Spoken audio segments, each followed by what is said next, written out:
Kush and Chemtrails, the world's most dangerous podcast. Like, am I too far back? Don't that blow on me? Let it blow on me.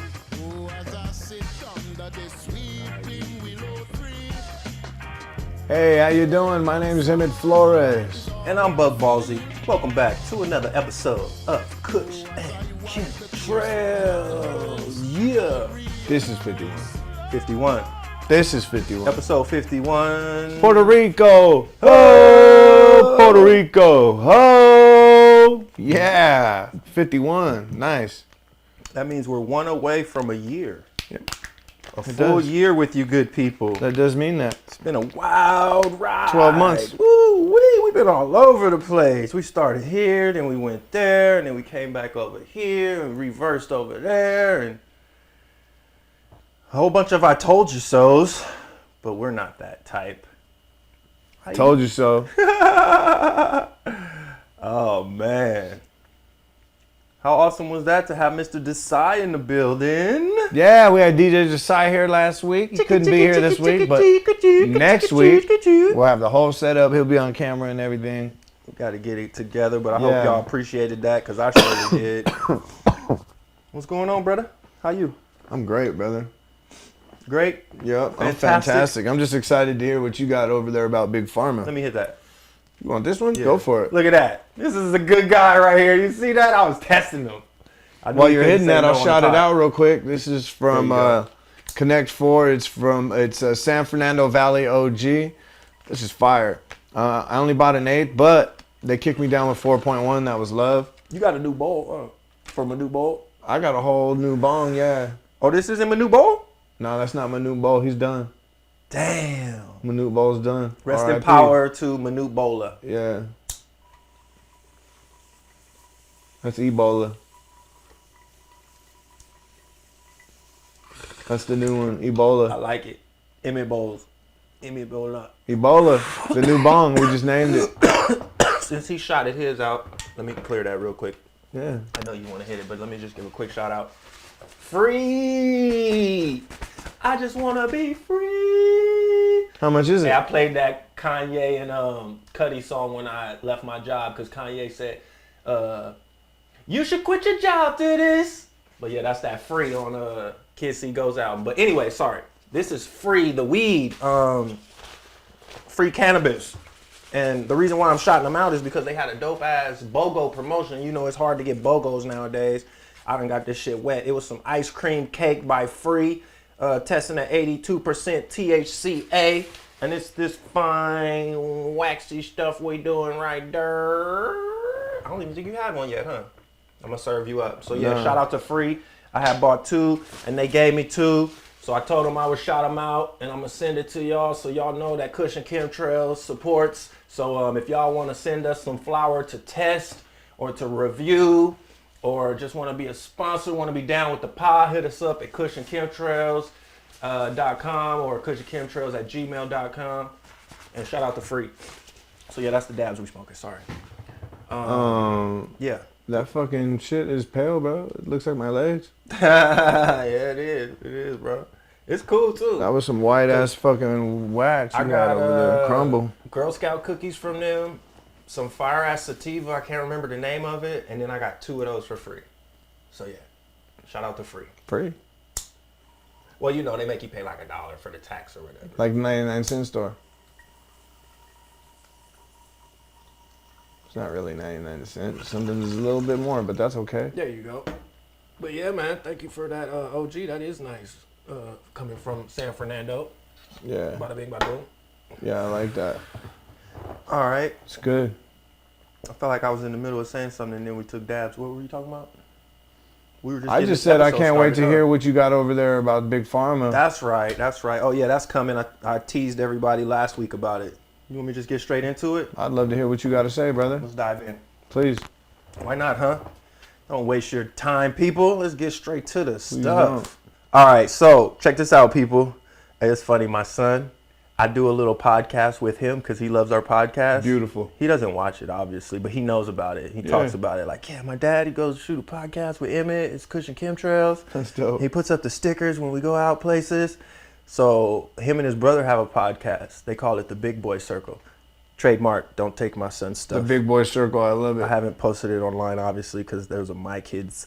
I'm not sharing like some parents. I'm selfish. But anyways, damn, what was the point I was trying to make? Oh, through the whole thing, he does this. So, da da da da da da da.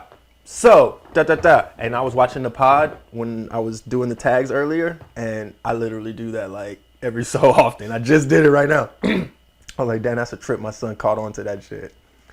The apple don't fall far from the tree. Yeah, they what do they say? You know, the imitation is the.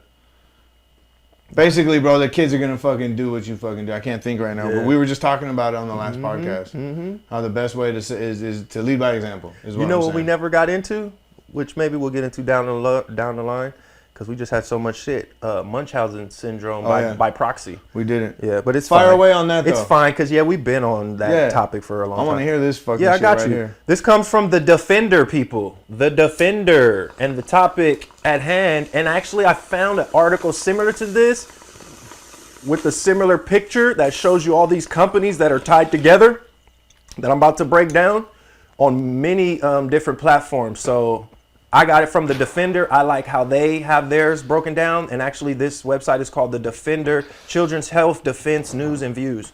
So it's called children'shealthdefense.org. The title is Who Owns Big Pharma, Big Media? You'll Never Guess.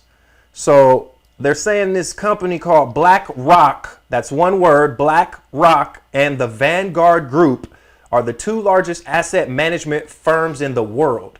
Combined own the New York Times and other legacy media along with Big Pharma. So in the picture, it just shows, I'm going to tell you a few here. Berkshire Hathaway, JP Morgan Chase, Bank of America, Morgan Stanley, Goldman Sachs, 3G Capital, ING, the Barclays, Wells Fargo, and others. I could go Barclays. That's like the Barclays Center. The Barclays one? So, okay, all those corporations have a hand in Big Pharma?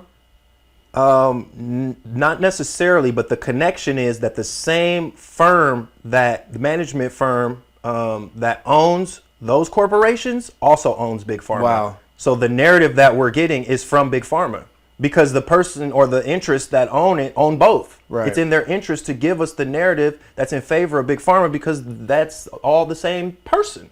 And the board of directors. We can narrow it down to actually two firms. That's how they link companies without linking companies with the board of directors. Right. You're the board of directors for FedEx. Right. But you're also on the board of directors for Pfizer. Right. Correct. Right. Exactly. And for no people one that sees don't the know, link, and it's like, well, wait a minute. because we've broken down these boards before and shown you this person used to work for here, this, and they go back and forth. Even the government as well. They'll be in the government, then they'll go to Big Pharma, they'll be in the media, and then they'll go to the government, etc., etc. So the Defender reports, Big Pharma and mainstream media are largely owned by two asset management firms, BlackRock and Vanguard. So those are our two players we're dealing with, people. All this information I'm giving you now is under the names BlackRock and Vanguard. Drug companies are driving COVID-19 responses, all of which so far have endangered rather than optimized public health. And mainstream media have been willing accomplices in spreading their propaganda, a false official narrative that leads the public astray and fosters fear based on lies. So it says here, Vanguard and BlackRock are the top owners of Time Warner, Comcast, Disney, and News Corp. 4 of the 6 media companies that control more than 90% of the U.S. media landscape. BlackRock and Vanguard form a secret monopoly that own just about everything else you can think of too. In all, they have ownership in 1,600 American firms, which in 2015 had combined revenues of $9 trillion. When you add in the third largest global owner, State Street, Their combined ownership encompasses nearly 90% of all S&P 500 firms. Vanguard is the largest shareholder of BlackRock. Vanguard itself, on the other hand, has a unique structure that makes its ownership more difficult to discern, but many of the oldest, richest families in the world can be linked to Vanguard funds. Of course, you're going to hear some names that we're used to. Let's see. Fire away, buddy. The stock of the world's largest corporations are owned by the same institutional investors. They all own each other. This means that competing brands like Coke and Pepsi aren't really competitors at all, since their stock is owned by exactly the same investment companies, investment funds, insurance companies, banks, and in some cases, governments. The smaller investors are owned by larger investors. Those are owned by even bigger investors. The visible top of the pyramid shows only two companies whose names we have often seen, Vanguard and BlackRock. The power of these two companies is beyond your imagination. Not only do they own a large part of the stocks of nearly all big companies, but also the stocks of the investors in those companies. This gives them a complete monopoly.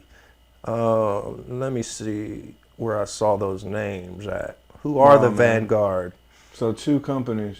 Vanguard. And what was the other one? BlackRock? Wow. Yep. BlackRock and Vanguard. Look that up, guys. Vanguard and BlackRock, and all that spelled just like it sounds? Yes, it is. Okay. Wow. BlackRock, one word. BlackRock, one word. Wow, that's phenomenal, dude. The fact that those two companies, because we've talked about the media consolidation since the 1980s. It was like 50 plus companies in the early 80s, and now there's like 5 companies. So what you're saying is really there's 2. Yeah. And really there's 1, because you said they're merged. Right. And Wow. there's a video, if you guys want to check out the video, that has more detail, because they mentioned the Italian Orsini family, the American Bush family, the British royal family, the DuPont family, the Morgans, the Vanderbilts, the Rockefellers as Vanguard owners. Wow. So those are the names. You know who's a Vanderbilt? Anderson Cooper. His mother's last name is Vanderbilt. Oh, yeah, huh? And then we'll wrap it up here with the connection between Big Pharma and BlackRock and Vanguard. In February 2020, BlackRock and Vanguard were the 2 largest shareholders of GlaxoSmithKline at 7% and 3.5% of the shares respectively. At Pfizer, the ownership is reversed, the Vanguard being the top investor and BlackRock the second largest investor. Wow. Keep in mind that the stock ownership ratios can change at any time, since companies buy and sell stocks on a regular basis.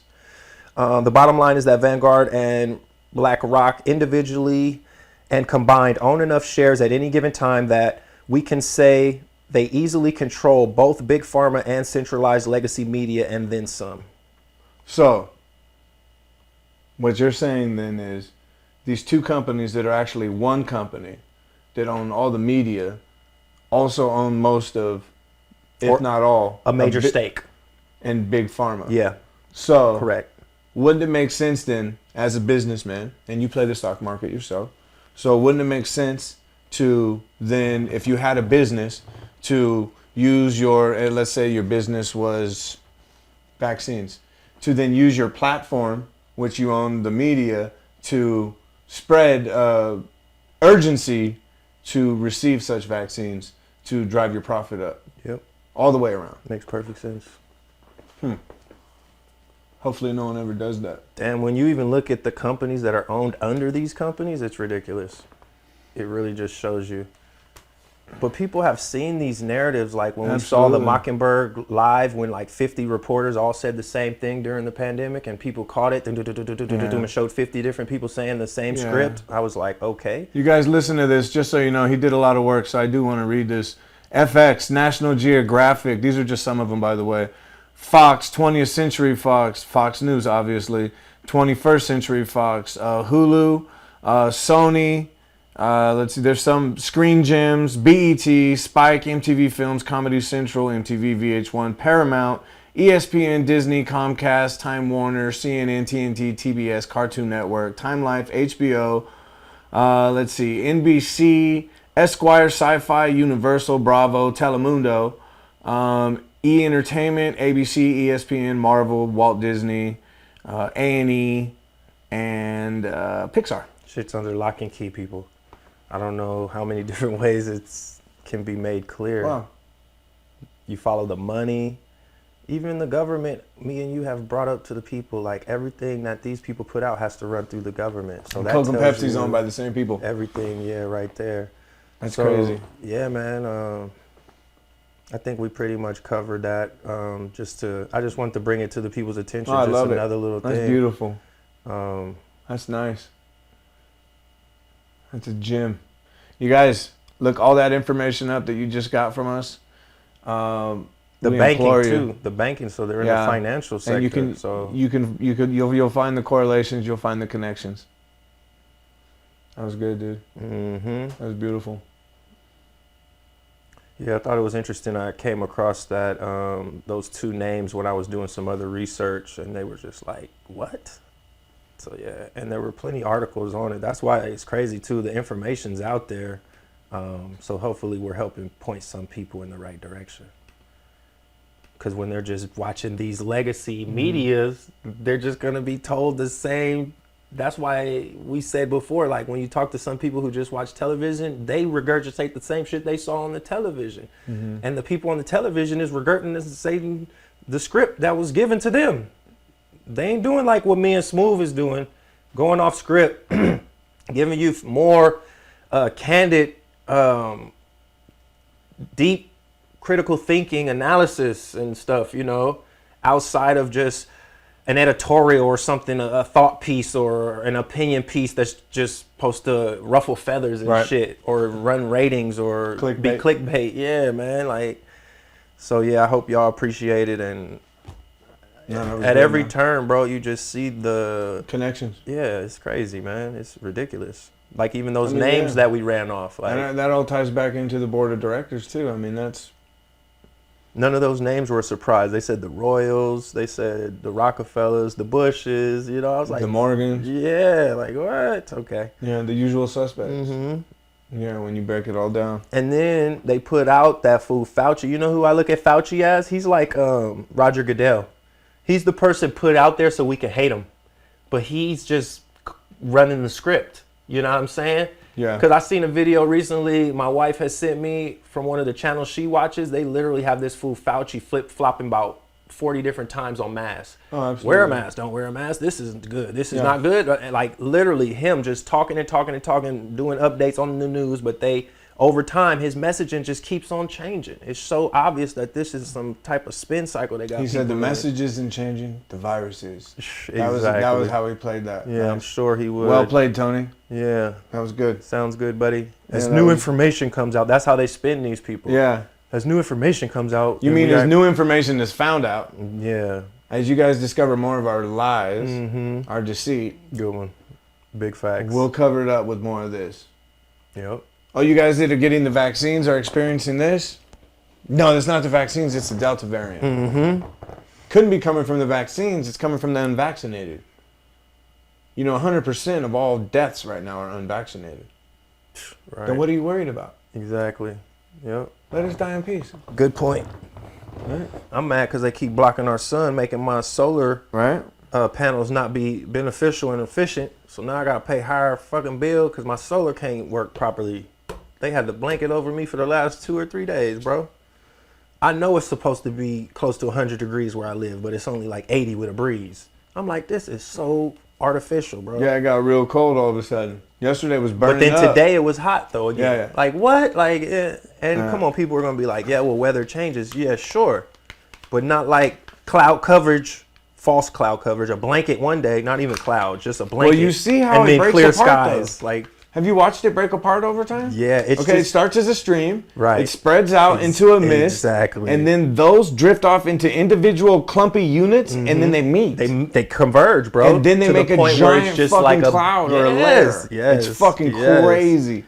You know what though? I guarantee you, if someone does it on time lapse, if they haven't done it already, you'll see the process. I've watched it all the time where I'm like, yo, and you can even see it in sometimes, like you'll see a stream, and you'll see dissipation there, where it's kind of like spread out, and then you'll see it clumping, and then you'll see the cloud where it's going. You see the process going. Right. Your, Hell, I watch it too because it trips me out. Crazy, even as I bro. drive, I watch it over time, bro, in different cities. And then shit. guys like Bruce out there in comment land, yeah, they don't believe it.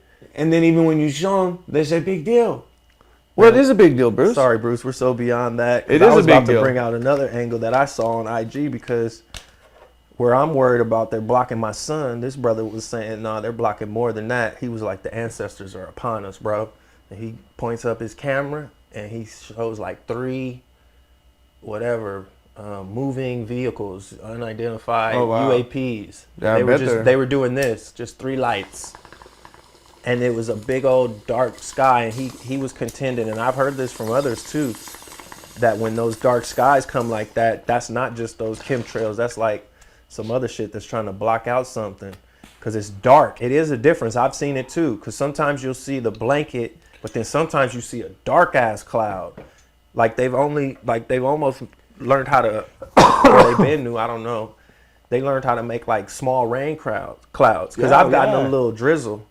I know we've obviously covered that, you know what I'm saying? But like, I think there's different layers or different levels to this shit.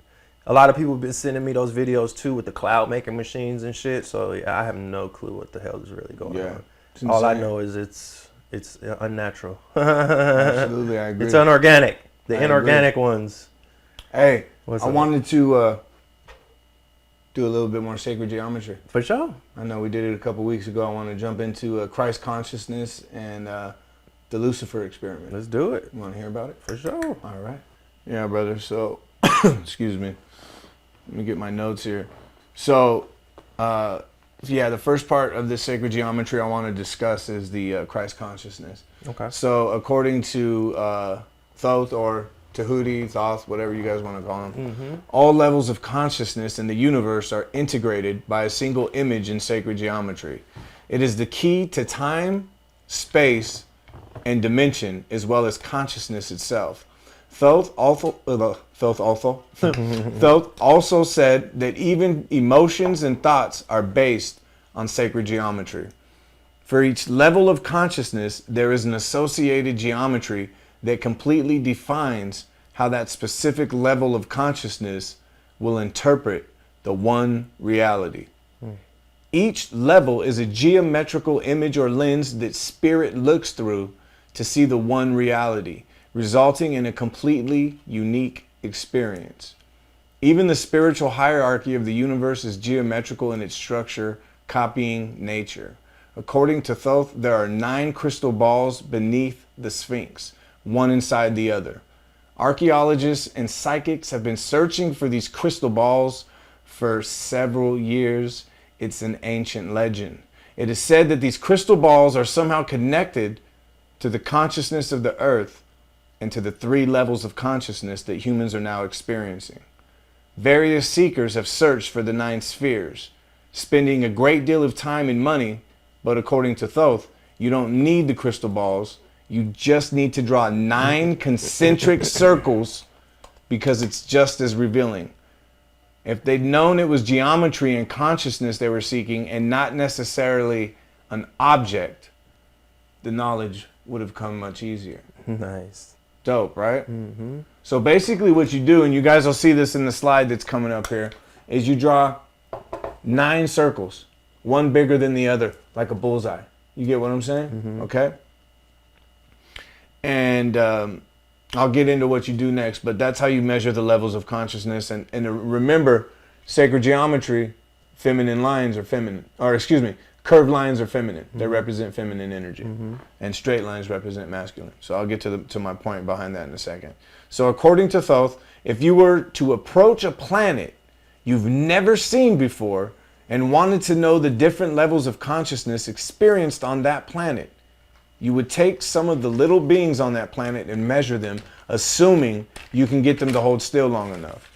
From those measurements, you can determine the square and circle sacred ratios connected with their bodies. And from this information, determine their exact level of consciousness.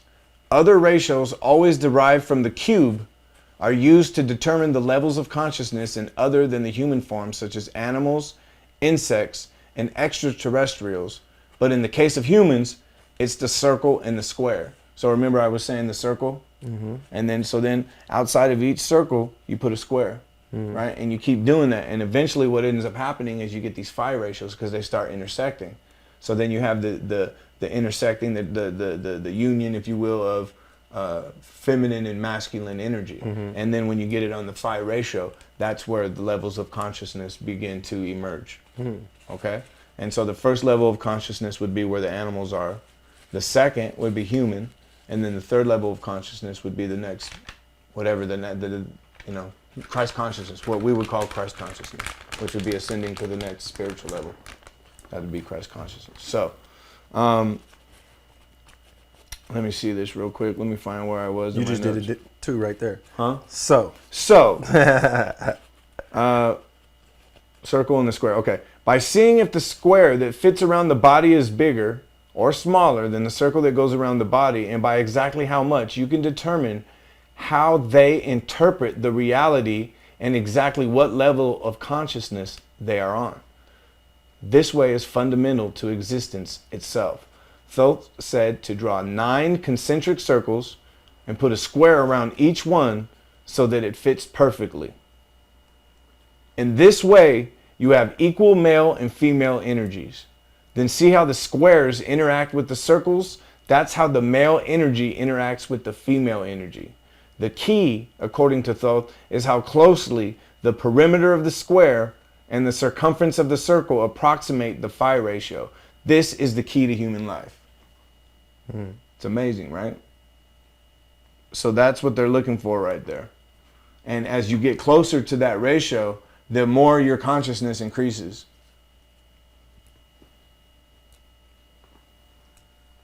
Looking at the innermost square, no circles cross it.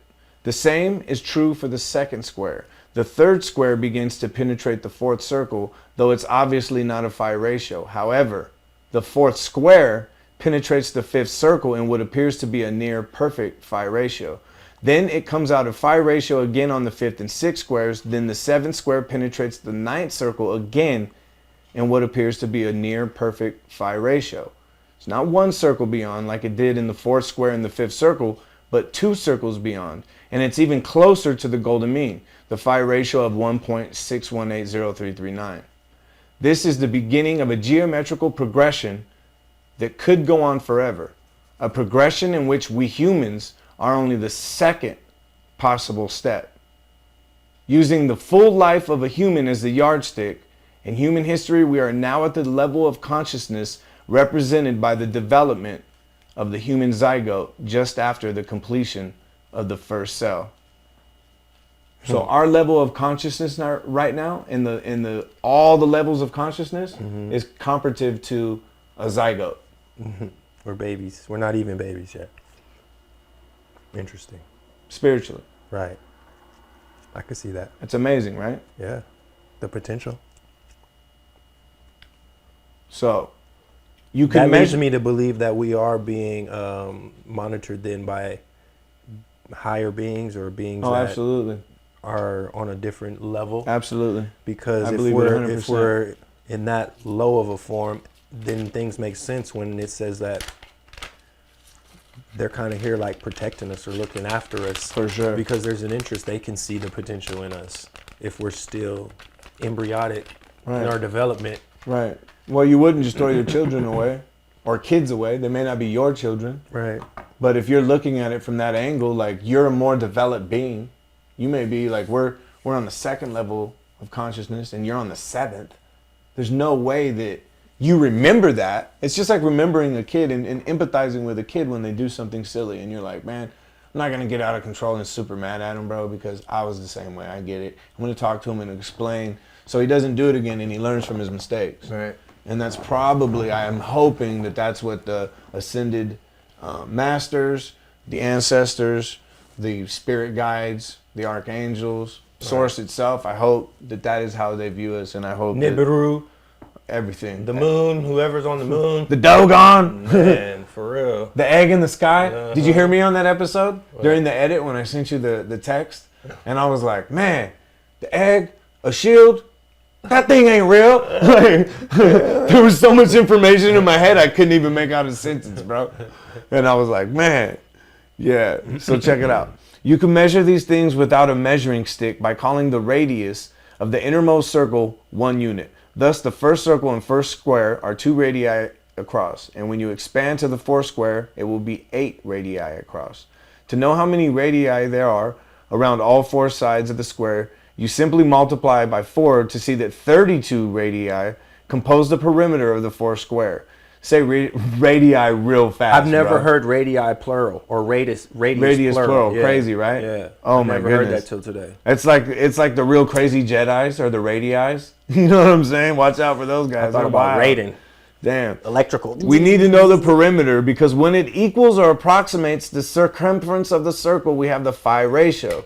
According to Thoth, this represents the first time that human consciousness becomes self-aware. Rotating the second level square 45 degrees bridges the second and third levels of consciousness and approximates the perfection of the phi ratio. So the fourth square relative to the fifth circle and the seventh square relative to the ninth circle form near perfect phi ratios.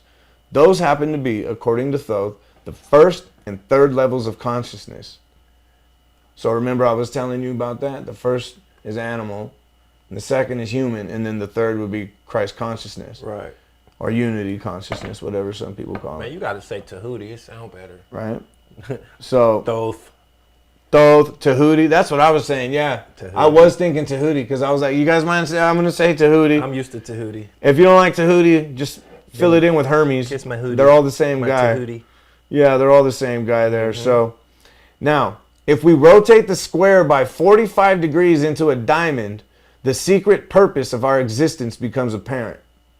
In this view, the rotated fifth square very closely approximates the location of the seventh square. It's not perfect because we are not harmonic ourselves and we do not have a perfect Christ love, but we show the way to Christ consciousness with our human love. And further, we are still connected to the first level because our geometry perfectly touches the fourth circle of the first level of consciousness. We contain the animal consciousness perfectly, and we imperfectly contain the Christ love. This is what we are, a connecting bridge. This is the key to why human consciousness is found in this particular geometric relationship and why it is necessary. Without our present way of seeing the one reality, the first level of consciousness would never be able to evolve into the higher light. That's profound. It's awesome, right? Yep. And all that with math, brother, with sacred geometry by looking at these different squares and circles. When you hear the expression circling the square, that's what they're talking about. That's where it comes from. It is based on math, but I think their system of understanding and the world around them was just different at that time when you're going back to Tahuti. You know what I mean? Because for us, you know, we compartmentalize shit. Oh, yeah. We do math class and science class and, you know, all these different things when I think they had a more well-rounded understanding of the world around them and how we relate to it. And that's what that's explaining. They had to have. Yeah.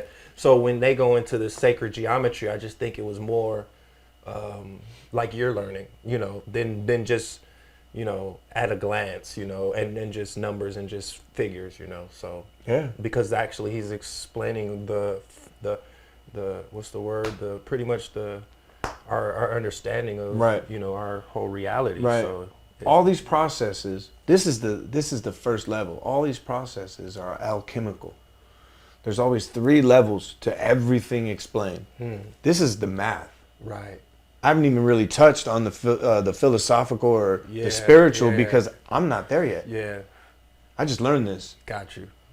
So I don't even know that. Yeah. I don't even know if that knowledge is available to us. But there's 2 other lessons there with all that math that Tahuti knew like that. So these people, people having, yeah, these beings, these entities, whatever they were, Right. deities, Right. incredible knowledge. Yeah, for sure. Yeah.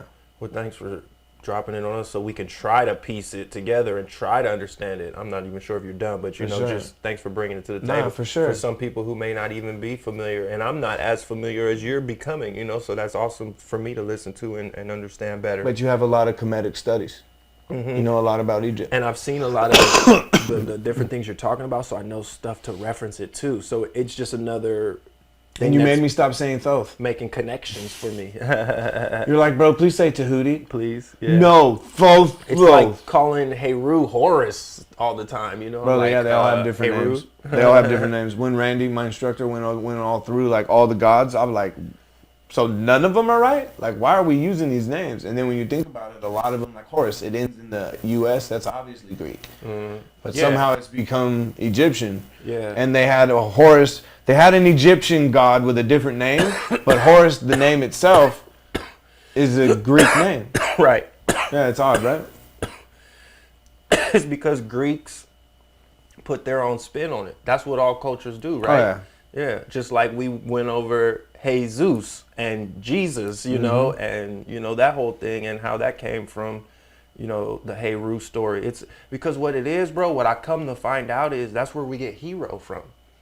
That's all. Beautiful. Even our superheroes, you know, are mostly, me and you know, paying homage to the deities, these gods, you know. It's nothing has changed. Right. They just changed form and name. They gave Thor the name of the god. His whole story, they just kept the gods. They didn't change it. Right. So yeah, They bro. just ripped it off. And that's just like, what are you gonna do?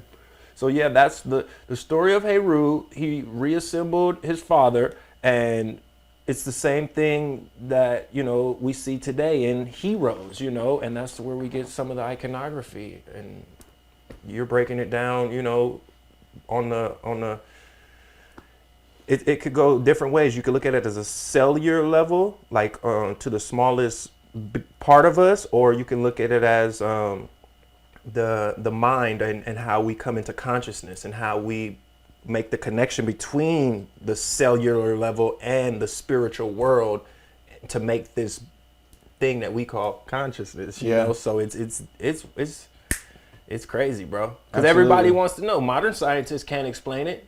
So when you hear stuff like this and you're like, yeah, bro, and you see that flower of life and it resonates with you, you know. It was crazy, bro. The whole time you were talking last time about your sacred geometry, I had my Tahuti hat on, and I don't know if you noticed, but on the side, it had a circle. Bro, that was like a major geometric symbol right there. I'm sure it was. I didn't see the side of the hat, but I absolutely remember sure that. it was just like the flower of life. I'm gonna I pull it up remember so the hat, you can see it. Yep. Go ahead though, bro. Yeah, for sure. So I brought up Christ consciousness. So now I wanted to bring up the Lucifer experiment. And this has to deal with a lot why we're experiencing the world the way it is. A lot of people always question, hey man, if there is a God, why is he letting this happen? Right. Right? Well, just from what I just said about Christ consciousness, we know that we are the bridge. We have to experience whatever we're experiencing here to evolve to that next level of consciousness. So we know that's part of the plan. But why and how did it happen? Let's see. So the instructions from God at the beginning of the Lucifer experiment were for humans to possess free will. But what does free will mean? Does it not mean all possibilities, both good and evil? Does it not mean that we would be allowed to do anything we wanted, with the idea from a biblical point of view that we would learn discrimination for the good? Life was given the ability to do anything it wanted, all possibilities. It was given free will. Therefore, how could free will exist unless consciousness created the format for this way of being? And who creates consciousness? The one and only God. Lucifer did not create free will, but it was through his actions and decisions that free will became a reality. It was God who created Lucifer so that free will would exist. Before the Lucifer experiment, there was no free will. All life moved according to the will of God, according to the cosmic plan. There were no deviations, and free will was only a potential that life could someday have. That's dope, huh? It begs so many questions, because does that mean for us as human beings who resonate on our level?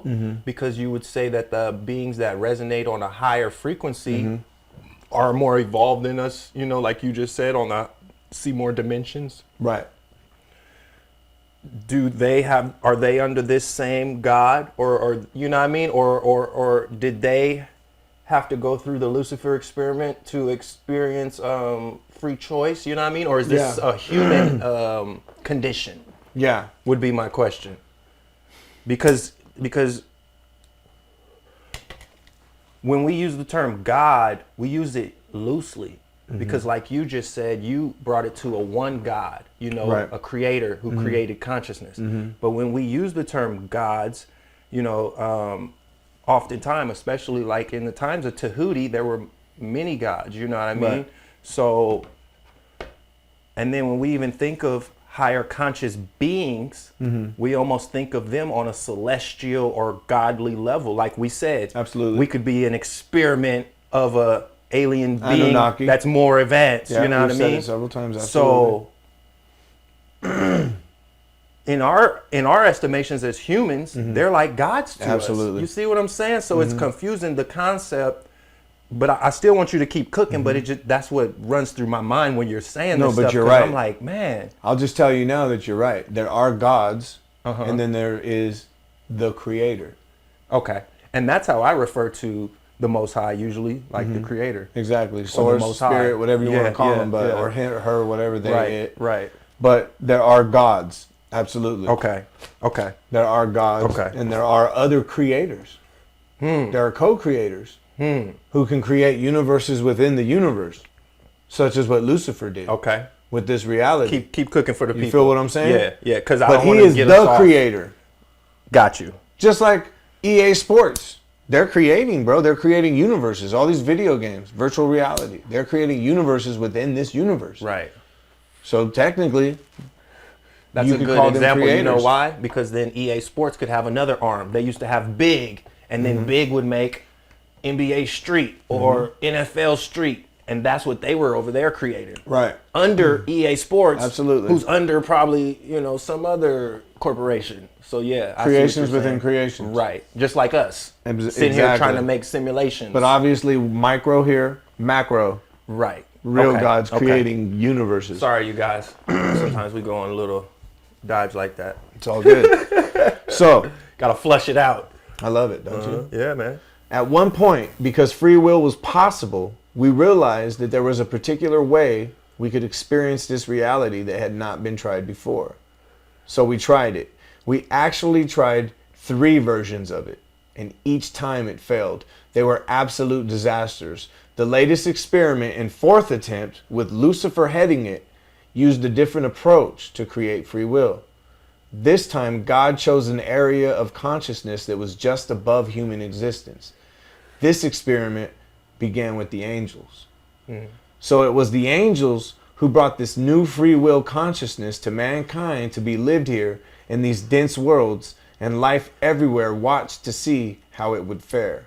With great respect between 2 brothers, the battle between good and evil began.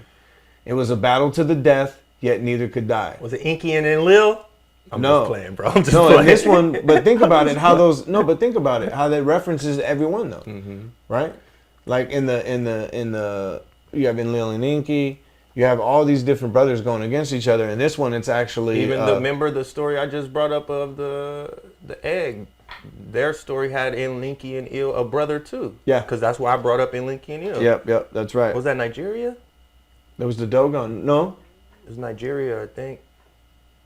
It might have been. Yeah, I remember. We were talking about. Because I said Credo Mutwa. Him. Yeah. We were talking about him. Yeah. So that's crazy, right? There was three attempts at free will prior to this, and they were all disasters. They resulted in. I'll get to it later, but I'll go ahead and tell you now. One of the leftover disasters from the last experiment is Mars. That's why Mars is a fucking dead planet. Because of the last experiment. Planets were fucking annihilated. Interesting. That's how bad the experiment went with free will, the last one. So I'll get to that. Is that where we're headed? Let's hope not. They want you to think that. The way they push it. Where did I leave off? It was a battle to the death. It was a battle that had to be, for it was the will of God. For the overall sake of the universe, Michael supported the side of the light and good, and Lucifer backed the side of darkness and evil. A new possibility was about to be lived, and we humans thought it was a great idea, this idea of free will. The bright and shining one, it becomes clear in the study of sacred geometry that nothing was created without intention and reason. It wasn't just a mistake. In fact, there are no mistakes. And when God created Lucifer, as you can read in the Bible, he was the most magnificent angel God had ever created. He was the most intelligent, the most beautiful, the most amazing of all angels. He had no peer. He was the top of the line model of the angelic worlds. That's why when I say people who are very charming are deceiving, because Lucifer was such. They didn't say charming. They pretty much described charming. Exactly. Though. Beautiful. Absolutely. Charismatic. Suave, yeah. Absolutely. Go ahead. God gave him the name Lucifer, meaning the bright and shining one. God gave him this name. So do you think God made a mistake? If you think back to our own human nature, we always tend to look to our heroes as that which we want to become. There's that word. We look up to Hero. those people who have gone before us, who have blazed the trail in the direction we feel we want to go. And we model much of our behavior after our heroes. That's true. Because of the understanding of as above, so below. So below. It is the same for Lucifer. He wanted to be like his heroes, but he didn't have anyone higher than himself in his realm.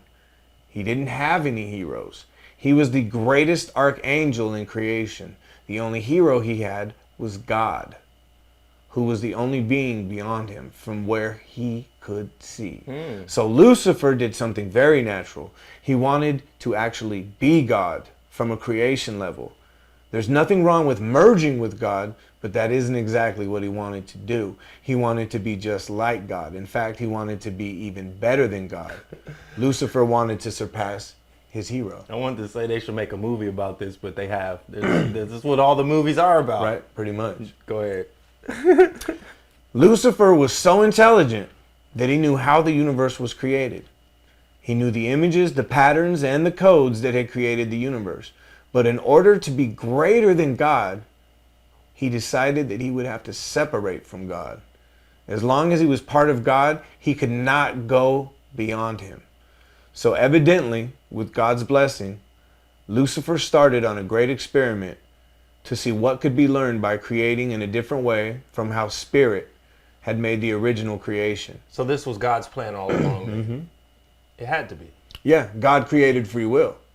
He created Lucifer to give us free will. Right.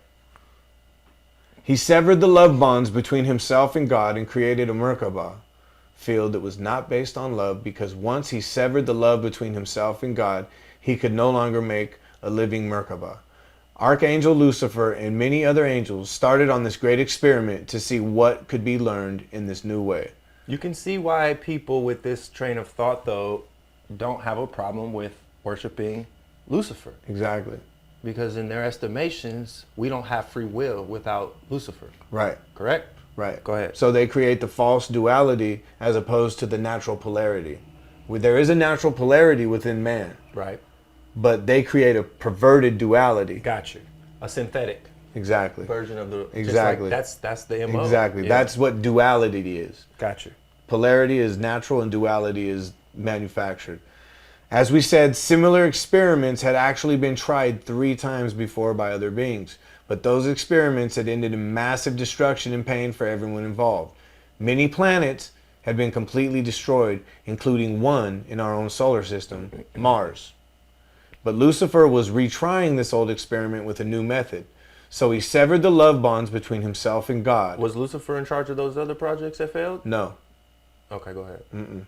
And created a Merkabah field that was not based on love. How did God fail, though? Go ahead, sorry. He probably put other people in charge. So Just like he did Lucifer. Here. So the angels have free will, which in turn gives us free will. Free will exists as a potential for everything to have. It's just whether or not some sort of interface, if you will, gives it to you. It's an intermediary, because God doesn't give it to people or creations directly for whatever reason. Go ahead. Does that make sense? It does make sense. I just don't want to get us too off track. No, it's all good. My random thoughts. What he did was make an interdimensional time-space machine that we call a spaceship. This flying object, sometimes seen as a flying saucer, but also many other shapes, was more than just a vehicle as we think of it. Much more. It not only could move throughout the spectrum of this multi-dimensional reality, but it could create realities that seem to be just as real as the original creation. It is similar to what we are now calling virtual reality, only this was a virtual reality that could not be distinguished from the real thing. I know what they're talking about. They're talking about those lands that populate as you move. You know what I'm saying? Yeah. And that's how some people think of our reality. Yeah. Like, obviously, like, things exist because we are here to appreciate them. You know what I mean? Right. Like, if there's, I think this is what you're saying. So let's say there's the top layer of soil. Mm-hmm. Is what's underneath there really there, or only visible because when we dig it up, we then see it? Correct. Is that what you're saying? Correct. Okay. Does a tree fall in the woods? Does Exactly. anybody hear it type shit? Yeah. Exactly. So Lucifer made this synthetic Merkaba to create a reality separate from God so that he could ascend to the heights and be just as good as God, at least in his own mind. He couldn't be God, but he could be like God, his hero. In order to convince other angels that this experiment was necessary, he chose a different pathway out of the great void to create his synthetic reality that was unique unto itself. In the Garden of Eden, there were two trees, the tree of life, which led to eternal life, and the tree of the knowledge of good and evil. In the Genesis pattern of creation, as seen in the flower of life, you guys remember the Genesis pattern? A few pods back, we went over it. Check that one out. One of the clips we got up is Sacred Geometry, the story of creation. You can see it there. Boom. So, in the Genesis pattern of creation, as seen in the flower of life, the pathway that spirit took coming up to the top of the original sphere of creation was associated with the first tree, the tree of life. Spirit came from a single point in the center of the first sphere and began to rotate in a vortex, creating the images and created the reality that leads to eternal life. The tree of life and the flower of life are of the same creation, but there is another way that spirit can exit the great void, and it is associated with the tree of the knowledge of good and evil. It is actually the same geometry, except that it has a different view of the geometry. In other words, there's another path to follow in sacred geometry to exit the great void and create a reality that appears the same, but is geometrically and experientially different. Lucifer knew this, and he chose that pathway to create a new kind of reality in which he could control. So think about it. It's Sounds the same. like a black hole. It's the same, but geometrically different. Mm-hmm. So we talk about vibrating into the next level of consciousness, where possibly, right, the sphere becomes a plane. We talked about how with the fourth dimensional view, it now becomes a plane. Did I tell you about that? I don't know. We talked about how it's flat at the top and the bottom of the poles. Okay. Well, when you look at a sphere, a 3D sphere, so the next level would be 4D, right? So the next level of consciousness for us would be Christ consciousness. Let's assume that the 4D would be the same for the sphere. When you put it into 4D, it becomes a flat plane. So therefore, if we're vibrating high enough and evolve, right, eventually to Christ consciousness, we then may see Earth as a flat plane. So therefore, when people are like, yeah, the Earth is flat, perhaps those people have vibrated. Maybe are they in a limbo between the two? Maybe they just are higher vibrational beings, and they see the Earth for what it really is. Interesting. Do you understand what I'm saying? Yeah. So Which is also interesting because we at one time as humans, according to some, saw the Earth and the geometry of the Earth as a flat plane. Right. And then we changed to seeing it as a sphere. So it's almost like humanity has, if we follow that logic, has been taken down a level. And me and you have talked about that too when I brought up, the flaws in evolution and things like of that nature. And I told people evolution doesn't just go one way. Right. You have it mistaken, because that's to get you to think that primitive people were Neanderthals and he was a racist who just wanted you to think that today's things are the best because this is the time when, people of his hue and his, that are in his favor are in power, Right. So that's what his whole agenda was. So Right. yeah, it's interesting though, but So, There we go. That's our stuff right there. so So, homie. creating a dualistic reality, Lucifer convinced a third of the angels in heaven to go with him to support him in this new reality. Who's coming with me? He convinced them because his particular pathway out of the great void resulted in a unique viewpoint that had not yet been lived or explored. From their angelic viewpoint of reality, it was a possibility of life, and someone needed to live it. It's crazy, right? Like, this is a possibility. We got to try it. Almost like scientists. So when we talk about ourselves being spiritual beings in a human body, we literally could be those spiritual beings that said someone's got to live this life. Right. Like you're saying right there. Yeah. But go ahead. Important too, at least the angels who followed Lucifer, this new pathway also contained a system of knowledge that was able to give an experience that had never been fully lived before in the original reality of God. This experience centered around two pieces of geometric knowledge, rather simple pieces too, it would seem. These two geometric forms were primal knowledge about the egg of life and the source of all living forms. The first sphere they were seeking fits in the center of the egg of life and touches all 8 spheres.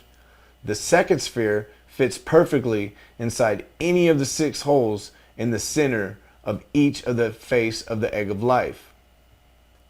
This knowledge had always been known, but from within the original reality, it was not possible to actually live and experience it. Remember, all sacred geometry has an experiential aspect. The diamond view, a square turned 45 degrees, shows the Luciferian geometry of these 2 spheres. Lucifer told the angelic world that we needed to do this experiment because the universe had missing information, and the only way to get the information was to live it. So he chose this particular view of geometry in which to start his new separate reality creation. Through this new geometry, he interpreted his creation in a new way.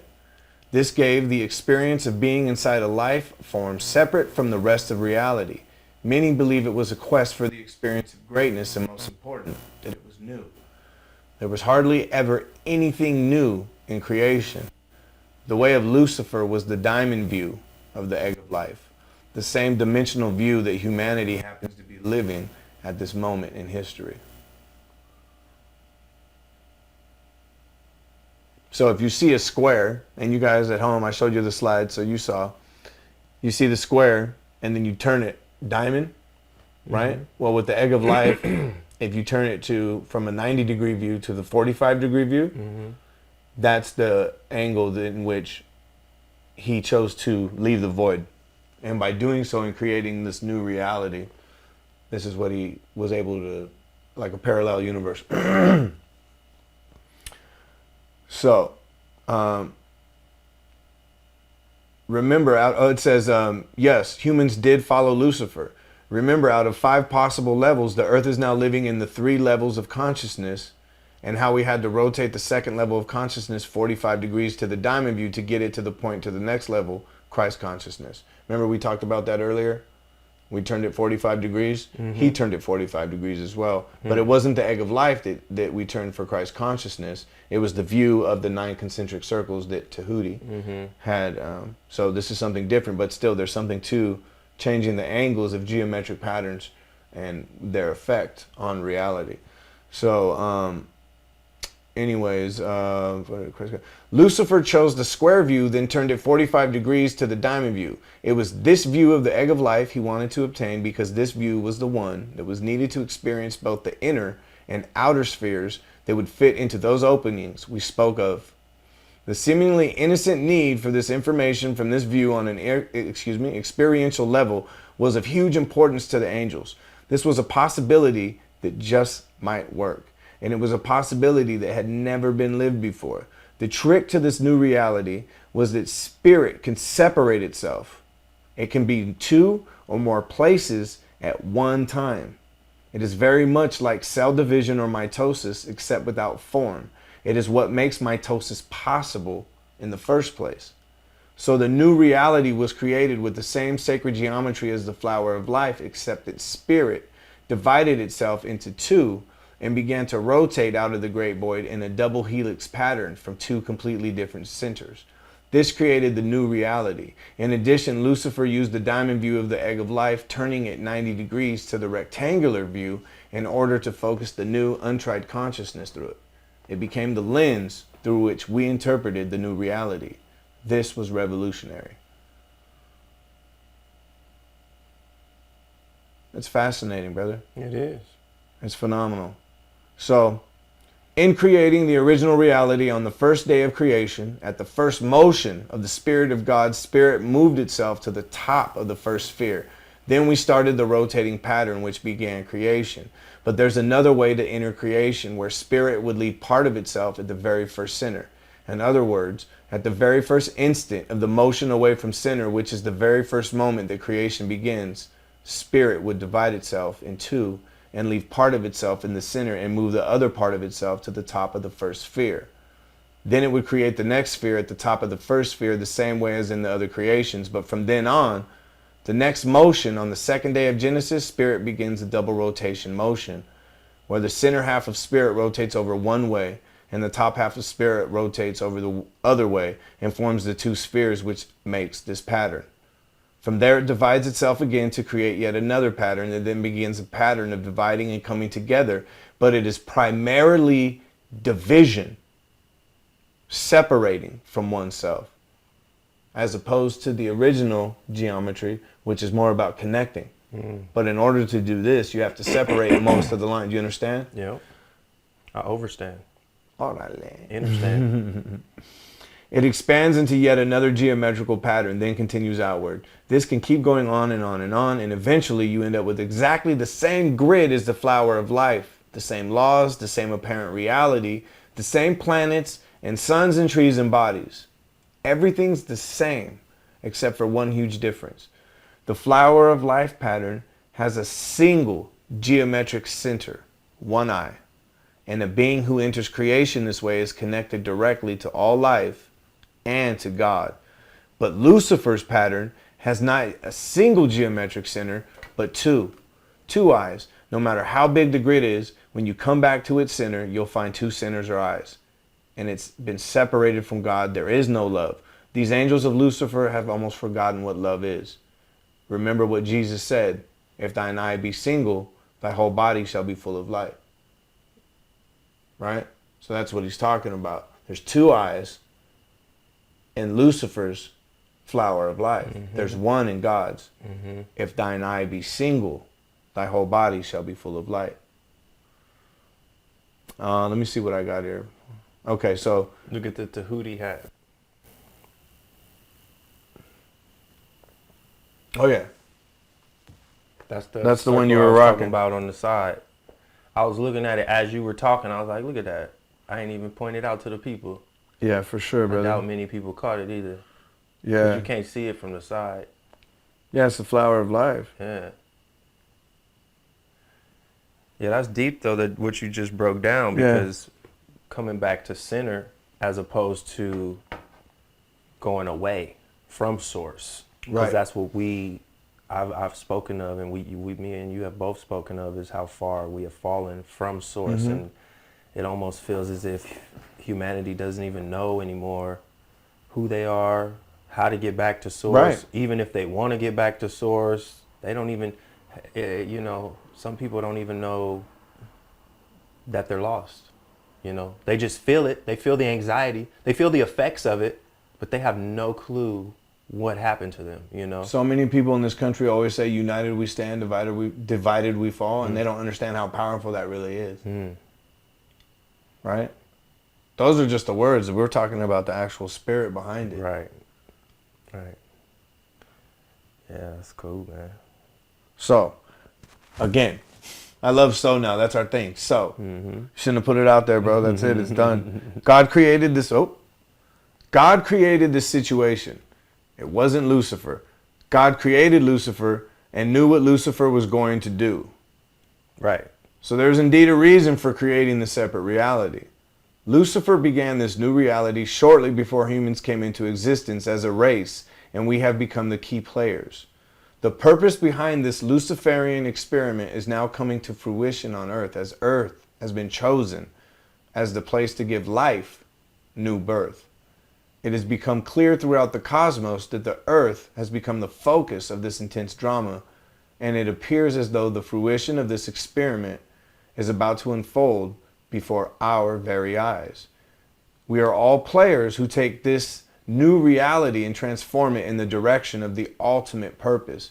We are to go beyond anything archangels Lucifer and Michael had imagined. We are to be the children of the third way, a new reality born from the first two.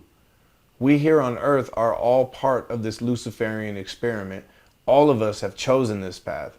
Every one of us on this planet has chosen this way, whether you want to be identified with it or not. You chose this because you are here.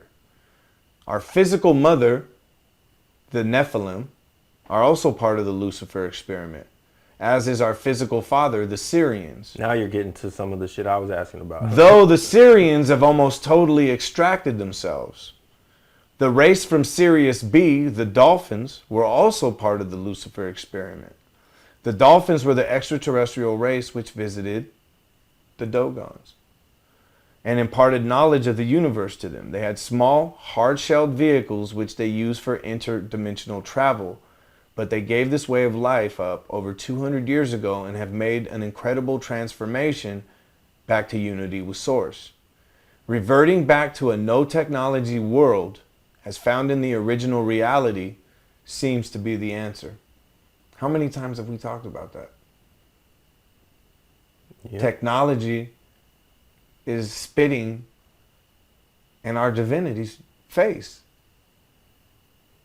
Everything that we can do, everything that I'm doing right now, all this technical stuff, even the lights, we could do that ourselves. Literally, like, not just like hang the lights ourselves, but you know what I'm saying. Mm-hmm. Fucking light up. Mm-hmm. Walk through walls, do whatever the hell we want. You know? But look what they've done to us. You know? Diet and shit they're spraying on us and symbols all over. You're driving around, gas stations have all these crazy symbols. And a lot of people think that there's nothing wrong with it. Oh, those are just symbols, you know? No, those symbols have magical properties. Bro, they get us from in the womb. Yes. This shit's done to you before you're even Prenatal vitamins. before you're even here. Prenatal man. vitamins. God only knows what's in that shit. Mm-hmm. Oh, make sure you take all these. Why they weren't doing that back in the day? Mm-hmm. You know what I mean? Kids seem pretty cool. I don't know. I like the Cowboys. Right? Mm-hmm. You like them. Look at your fucking hat. Mm-hmm. You look sick right now, dog. Thanks, man. I love that shit. You know what I thought about too when you're talking about the spectrums and how he turned it to a degree? Like kaleidoscopes and stuff. Oh, yeah. Because as kids, those are very interesting to you. Because, you know, as kids, Those your are mind's phenomenal. still free and fly open. again. Oh, yeah. And then you see those colors and the spectrum. And then when you get older, you realize that all of our understanding and our what we take in is just light spectrum. Right. You know, and an array of colors Right. and how colors reflect off of things and how our eyes, pupils take it in, you know, and our brain breaks it down. Absolutely. So it goes into exactly what you said, walking through walls and shit. Like, you got to be able to see beyond, but we only are conditioned to see physical. Right. So we've been taken away from our divinity, like you said. Absolutely. And Led astray. yes, it's the technology, but it's so much bigger than that. Absolutely. They take the minds of the people. The technology is just And a that spit in helps. God's face. Yeah, the technology helps Absolutely. further along the agenda. But I yeah, agree, this has been 150%. in place for a long For time. sure. Obviously. That's what we're talking about right now. It's getting crazy right now. It's getting crazier. If you didn't think it could get crazier, it is. So, using intellect without love is how Lucifer convinced the angels that we really needed to experience this new way. What happened to these angels? They severed their love connection with God, with all life, and functioned on one side of their brain, not on both. They functioned only with intelligence, not love. This has created races of beings that were incredibly intelligent but had no experience of love or compassion, like the Greys or the Martians. In the past, this always resulted in their fighting each other, sending life into chaos. This is where Mars comes in. Mars was one of those races, not of the Lucifer experiment, but the one before that was terminated almost 1 million years ago. At that time, life was destroying itself everywhere and Mars fell victim. The planet was constantly at war, constantly fighting because there was no love or compassion. Then at one point, they destroyed their atmosphere and all life on the planet perished. However, prior to the extinction of Mars, there were certain people who knew that destruction was inevitable. Those were the Martians who came to Earth and settled in Atlantis, causing all the Merkaba troubles here on our planet. You know, they talk about the fall of Atlantis. Mm-hmm. That's what's saying this is what happened. The Martians knew they were doomed. They left. They came down here, fucked shit up down here. Mm-hmm. And that's possibly what's happening now. Possibly could have been what set off the deluge, the great deluge. I have no idea. But anyways, the result of this Lucifer experiment was that the Lucifer beings created physical ships and focused on technology, creating an entire technologically based system and a separate reality from the original reality, whereas the beings who did not separate from God had absolutely no technology whatsoever. Then the war of opposites began. Archangel Michael, the angel of light, and Archangel Lucifer, the angel of darkness, began the cosmic war of duality that created our good and evil, dualistic consciousness. Archangel Michael and the angels of light have living Merkaba fields that can do anything that Luciferian technology can do and even more. And Archangel Lucifer and his angels of darkness have their technological Merkabas and their synthetic reality. So we possess two totally different approaches to life. Look at Archangels Michael, Gabriel, and Raphael. They don't have technology. They don't use spaceships. They live in light bodies, and their reality, the original reality, is based on light. It is what could be called light technology based on love. Then there's this other way, Lucifer's way, where you have all these material items to be concerned with.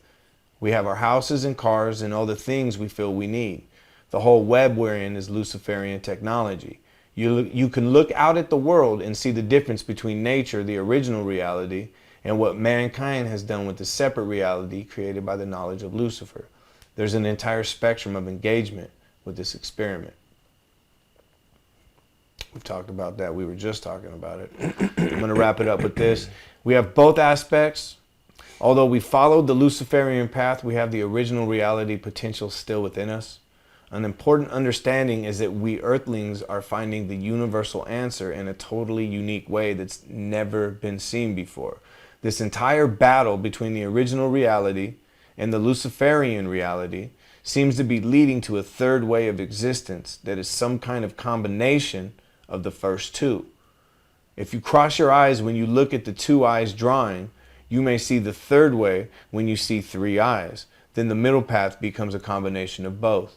You're actually seeing both of them superimposed over each other. View this figure as a stereogram and you'll see that it creates a third, unique pattern. This new third way is the hope of all life everywhere. The universe has been at war for thousands of years.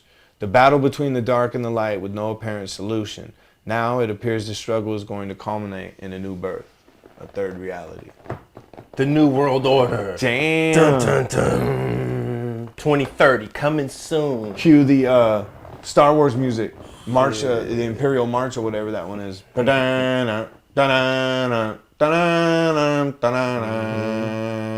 credits.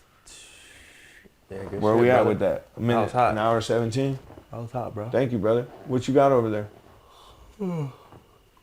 Is this your son? Nah, everyone always asks that. That's fucking my Uncle Robert, dude. I didn't think it was your son because I know you got the kids on your back. Hey, that makes more sense that it's your uncle because he has a sad face like those old school pictures. That's why it caught my eye because he has like a, you know, like a serious face for a kid. But back in the old school pictures, when you look at him, fools be like straight up. You know what I mean? We're all now we're like cheese. Yeah, and all for this sure. Shit. They didn't you don't know how see to like cheeses back in the day. Yeah, they didn't know what the fuck to do. That shit's be like just Yeah, real just life. Like, we're bro. gonna take a picture. They're like, all right. Like, right? like, cool. They be looking like life was real, bro. Yeah.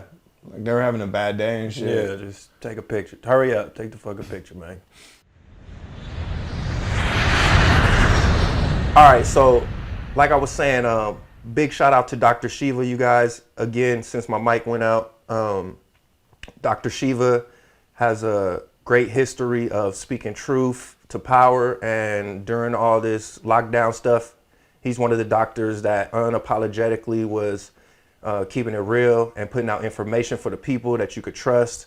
And, you know, was just doing his thing, man. Ran for Congress. And like I said, he's one of the people that helped come up with the email, how we got today. You know, he pretty much wrote the code on that shit. So anyway, Dr. Shiva, he has a historic lawsuit going against Twitter. It says historic First Amendment lawsuit to win back freedom. First case in U.S. to show government made Twitter silence political speech.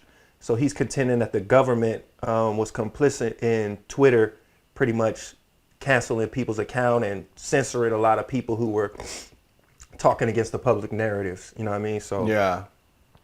this is the first lawsuit to expose how the government censors U.S. citizens' speech on Twitter. For years, we were told Twitter acts on its own as a private company and you cannot question their decisions. Following the deplatforming of Dr. Shiva, testimony and hearings from or in federal court elicit how government and Twitter have created an infrastructure for government to launder citizen or censorship of speech through Twitter. This website provides all documents as they emerge in this historical lawsuit. So yeah, man, check that out, people. You can also contribute. That is at, right here it says vashiva.com, but I think you also can go to winbackfreedom.com. Yeah, winbackfreedom.com. So, you know, salute to Dr. Shiva. I always want to bring up people who are fighting a good fight and how we could help in the cause, you know, because people always, a question of theirs is, but what can we do? You know what I mean? So I always like to try to give a, what can you do? You know what I mean? Because in my estimations, there's plenty that we all could do. But let me give you one solid one that I believe, you know, could help our situation. He's fighting against censorship. You know, he's fighting the good fight for all of us to continue to have some form of what we all call, you know, our rights here in this country of, you know, speech and whatever else you guys feel that we have the right to, you know. So salute to Dr. Shiva. Yeah, I follow him on Instagram. Yeah, he's dope, man. I really I like appreciate Dr. Shiva. him and the likes of him. On another note, Australian Parliament recommends online passports. The ramifications of this shit, bro, can be quite... Online passport? Yeah, man, this is getting fucking crazy, bro. For what? This is a curveball that me and you probably didn't even... Online We passport? predict a lot of shit, but we didn't predict this I don't one. get it. Just like they have the health passports, right? The vax passport, right? Yeah. They're proposing that you have to have an online identity tied to your physical person now, just in case of nefarious actions online. Yeah. Or you know how people are now like cyber this and, you know, manipulating things online by So you have to get permission by being to go on the anonymous, internet. pretty much is what I I'm have to go saying. get a license now Yes. to be on the internet. Yes. Now everything can be fully Wow. tracked and tied to you. Yeah. That's tight. Yeah. Wow, they pulled a number on that's a good one. Yeah. Yeah, bro.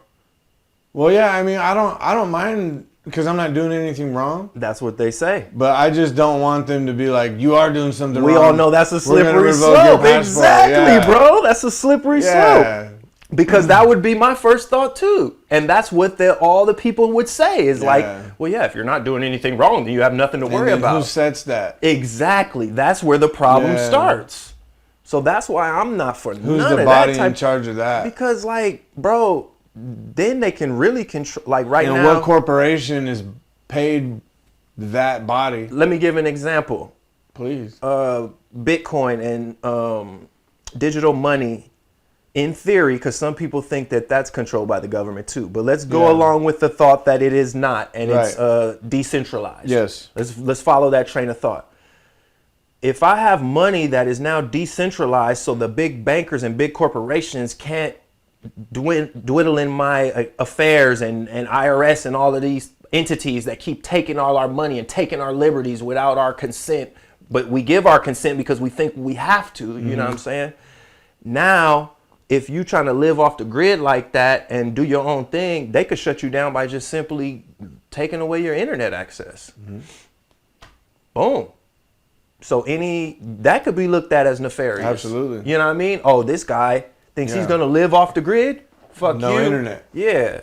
Yeah. So like you just said, if you're not doing anything wrong, then you shouldn't have any worries. But who's to define what's wrong and right? There's that duality again, right? So fuck all that, bro. I'm not for no internet, nothing. That's whack. Wow, because they internet already passport. could trace everything we do. It's already a dirty, grimy world as it is. Like, Why do I need a passport? You can already trace the recently. IP address, can't you? I just got hacked recently, and somebody guess tried to you can run make- fraud there's on my ways around shit, that. bro. Just recently, bro. And the people who are doing really nefarious shit, there's ways around that anyway. It's just like gun control. Oh, we want to make guns illegal, but it's like, okay, yeah, but the people that, for the most part, are really doing a lot of crimes with them, those are illegal guns, bro. Right, exactly. So you're just taking them out of the people's hands. Right. Yeah. So now you're doing the same with the internet. Exactly, It's been bro. weaponized. The internet's been weaponized. And y'all know me. When I get to cooking, it's a reason. So that's just the beginning. Please, I'm ready. So Australia's parliament recommends online passports. Yes. We also know about the health passports that different countries around the world are tinkering with. France and Italy have them. There you go. They have vaccine passports. And you can't travel and do other things or by railway or be in big crowds, et cetera, without said passport. Basically controlling your movement, okay? So put those two together. You're controlling your cyber world. They're controlling your movement in the physical world. China, which some people may already know this, but I'm just throwing this out there because this was news to me, has a social credit system. It's already in place and being tested in China right now and has been for almost a decade by volunteers, of course, I guess. I don't know if they're volunteers, but that's the way it came across. And I got this information from HugoTalks.com. He does a whole little piece on it on Hugo Talks about China's social credit system. So the whole thing is like an app on your phone, bro. And you already know about this shit, bro? Go, continue. Pretty much people, like, you get a score based on your willingness to comply with social norms. And the better you do, the more perks and the more liberties and the more freedoms you get. The worse you do, then they can shut your shit down, like we were just saying. Your internet access, your mobility, movement around, places you can go, things you can do, bank accounts, all of that. Like, if your social score goes down, it's hard to get a job.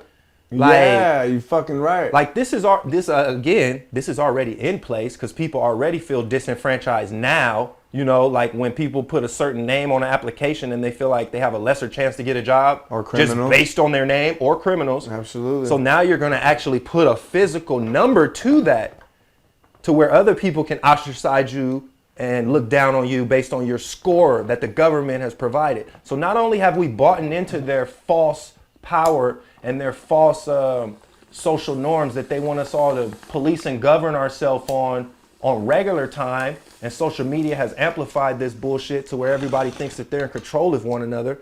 Now they want to put a physical system in our hands to where it incentivizes you being a little kiss ass and telling and tattling on motherfuckers.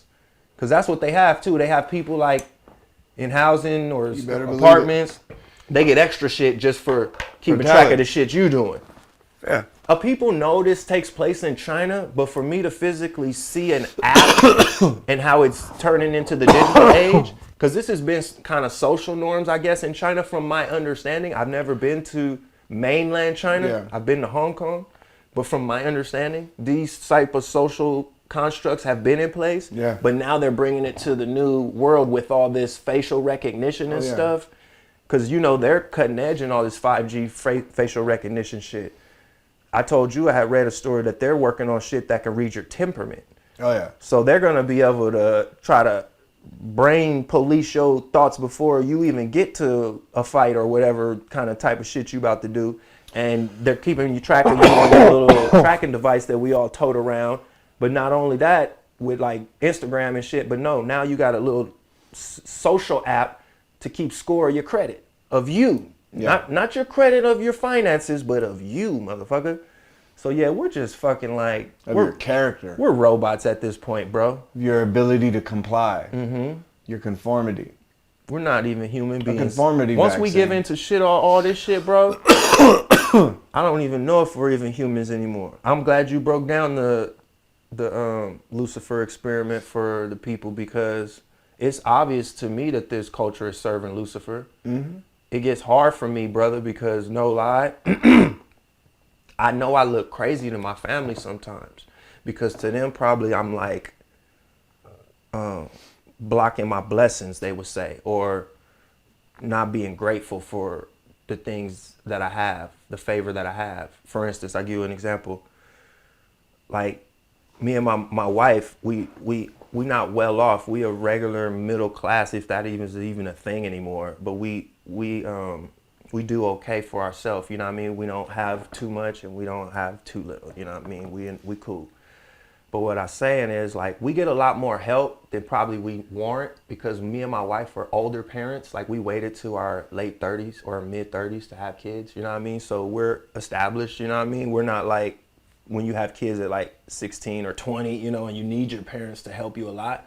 But since my kids are the first grandkids for my mom and the first grandkids for my wife's parents, they get spoiled, bro. Absolutely. And a lot of the material shit drives me crazy, because to me, that's Luciferianism. I don't tell them that, but I know the worship of this material stuff is not good. And it teaches my kids to put value in things. And they think of love as when somebody comes in with things. When love is just when you see your people. They don't need things. Right. So, and I feel bad because we putting it on the kids. So I try to fight it, but it puts me at odds with the adults, you know, because I'm checking them. Like, what are y'all doing? You have no clue what you're doing, you know? But I can't tell grandparents that. That's disrespectful. So sometimes I got to eat it, but every now and then my wife knows, like, I speak up and I tell her how I feel, because if not, I'm complicit, bro. And it's my job as a parent to protect them kids and keep this nasty ass Luciferian unevenly balanced world up off them. Because if you're saying that the third way, the mixture of the two, is the new way, you know what I mean? Well, the way that the world is doing is too imbalanced, you know what I mean? We got to get back to the nature side, you know, and bring it back, because the worship of these things is what's taking us so far away, man. And the convenience. And it's just crazy. Like, I see it.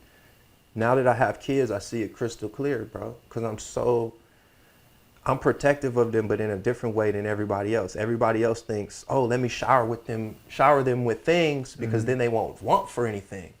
But that's them thinking from their own pain. And I'm thinking on some higher level shit. Like, no, I'm not going to shower them with things. I'm going to teach them.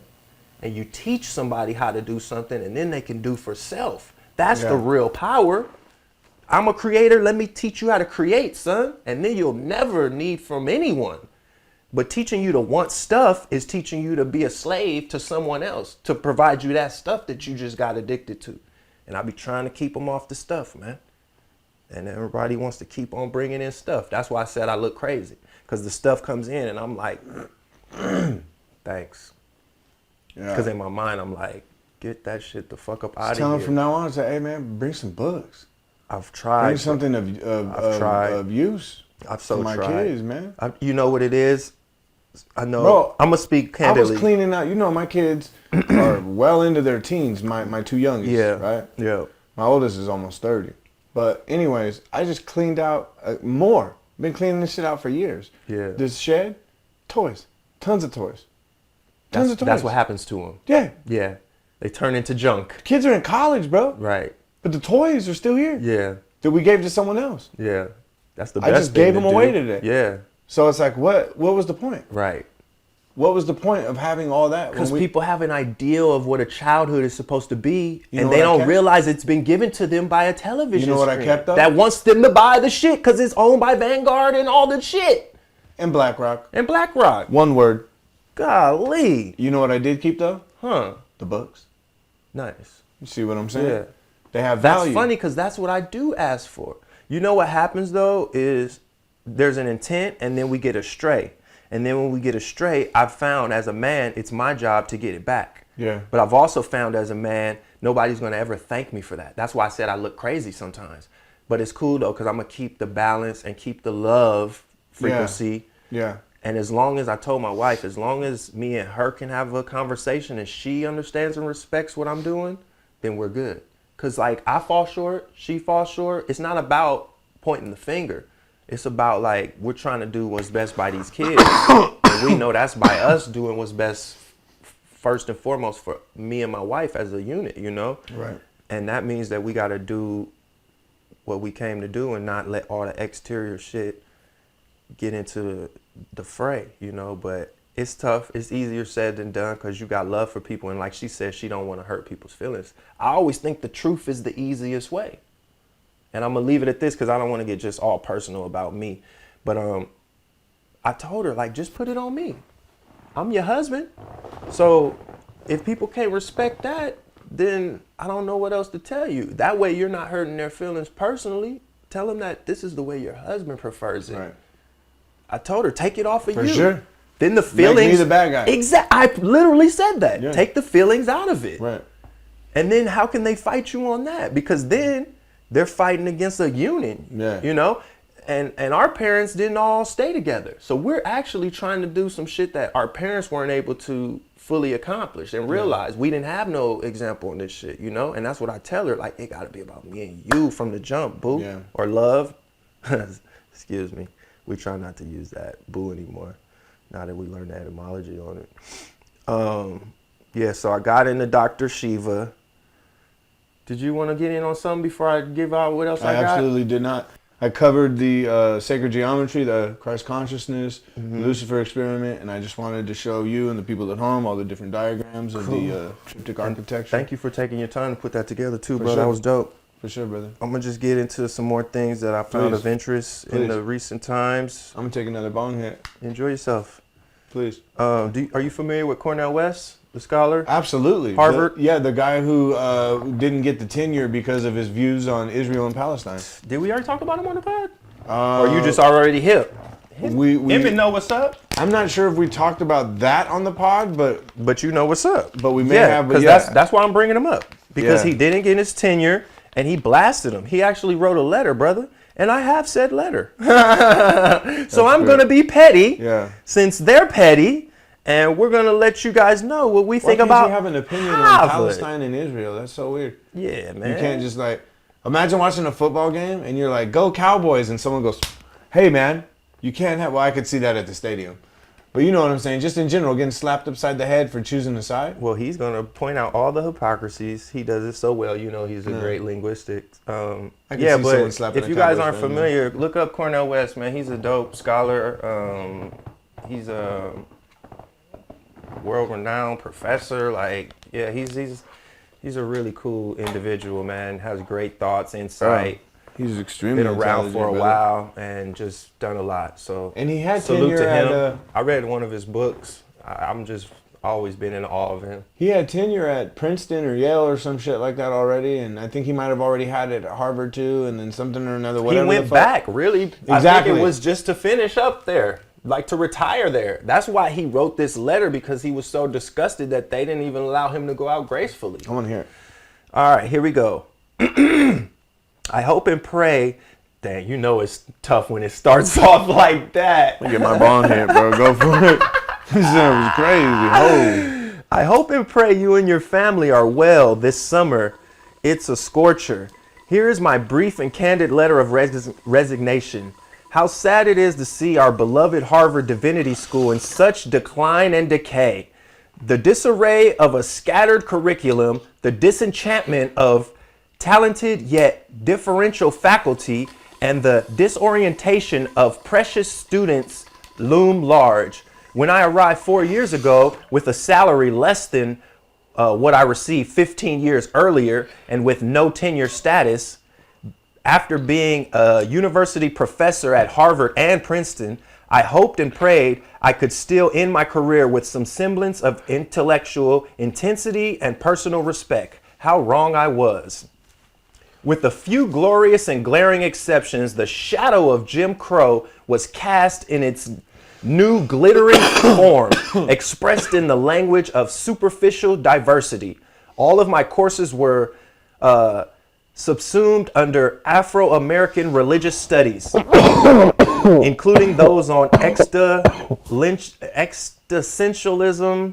Existentialism. There you go. American democracy and the conduct of life. No possible summer salary alongside the lowest increase possible every year. Yet I delivered 2 convocation addresses and 1 commencement speech in 4 years. Let me repeat that.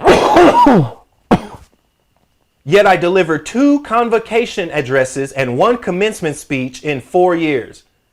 So they brought him in at less than he made 15 years ago with no tenure. Did him wrong on what courses they wanted him to present. Mm-hmm. And he was, disillusioned by what he was seeing around him in the faculty. He felt like they were wasting the students' time. And they have the nerve to parade him up on stage when it's convenient for them, but disrespect them like this. That's why I'm glad he called them out like this. Let me see here. Where were we? He was also promised a year's sabbatical, which he didn't get. Here we go with the Palestine remarks. Not Palestine. Israel. And to witness a faculty enthusiastically support a candidate for tenure, then timidly defer to a rejection based on the Harvard administration's hostility to the Palestinian cause was disgusting. We all knew the mendacious reasons given had nothing to do with academic standards. When my committee recommended a tenure review, also rejected by Harvard administration, I knew my academic achievements and student teaching meant far less than their political prejudices. Even my good friend in the Afro-American and African Studies Department were paralyzed, my good friends, given their close relationships to the administration. And after teaching extra courses, including 5 courses in 1 year, this silence continued. He goes on to say when his mother died, they were very, pretty, for lack of a better word, like they didn't give a crap, bro. Like he said he got more comments on other trivial things than he did when his mother passed. And that's when he knew this is the end of it, you guys. This kind of narcissistic academic professionalism, cowardly deference to the anti-Palestinian prejudice of the Harvard administration and indifference to my mother's death constitute an intellectual and spiritual bankruptcy of deep depths. In my case, a serious commitment to veritas requires resignation with precious memories, but absolutely no regrets. Shout out to Baba Cornel West. We stand by you, brother, and thank you for your work. And thank you for continuing to be that pillar of strength so people can pull from and have an example of what a real man and or what a real human being is supposed to conduct themselves and can and aspire to be, the heights that you've reached. So yeah, man, salute to Cornel West, man. And he said he was going to Veritas. What? Mm-hmm. That's what's up. Another nod to Veritas for doing the good work. So that's a fit right there. That is a fit. Let me see what else. I'm looking something up real quick. Give me 1 second. Yeah, go for it, brother. Oh, here we go. So the president of Harvard, she's married to Charles Rosenberg, a historian of medicine at Harvard. So you can tell by these names, they're probably not too fond of the Palestinian cause. Yeah, I believe those are Jewish names. That makes sense. So let's see. Honors, affiliations, and awards. All right. Anyways, yeah. So let me tell y'all what else I had to get into. Jews were not happy about the Palestinian cause. Yeah, definitely not. And Cornel, what's his name? Cornel West? Cornel West. Cornel West got caught on the wrong end of a menorah. Yep. Speaking of, oh, go ahead. No, go for it. That was it. Go ahead. Speaking of Cornel West, Kanye West's album is supposed to be coming out. Donda. Speaking of West. Yeah, there you go. Kanye West. Kanye West's album Donda is supposed to be coming out, which is named Is after that what his it's mom. called? Donda? Yeah, it was supposed to have came out, but he trolled everybody and pump faked on y'all like he does sometimes. Yeah. He had some listening parties at different various places and went viral, but apparently it didn't drop. But it should be coming soon, so maybe once this podcast comes out, it'll be ready to go. Yeah. You know, a couple things. This is random, but we covered the moon recently, and I just wanted to give you guys another little piece that I didn't get into. Something called Starfish Prime, 1962 Soviet nuclear test. Starfish Prime was a high-altitude nuclear test conducted by the United States, a joint effort of the Soviet nuclear test. The Soviet Union's 1962 nuclear test series was a group of 78 nuclear tests conducted in 1962. These tests followed the Soviet Project K nuclear test series and preceded the 1964. Oh, that's something else, huh? Defense Atomic Support. It was launched in the Johnston Atoll and was the largest nuclear test conducted in outer space and one of the 5 conducted by the U.S. in space. Damn, we did one at the same time because that's during the Cold War, huh? 1960s, during the whole moon shit and all that. Yeah, so actually during the same year, we both did one. The Soviets and the Americans.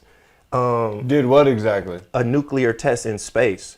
A high-altitude nuclear test conducted. And that's what Stardust Prime is? Starfish Prime. What is that, an operation? I guess that's the name of it. Look that up, guys. Starfish Prime.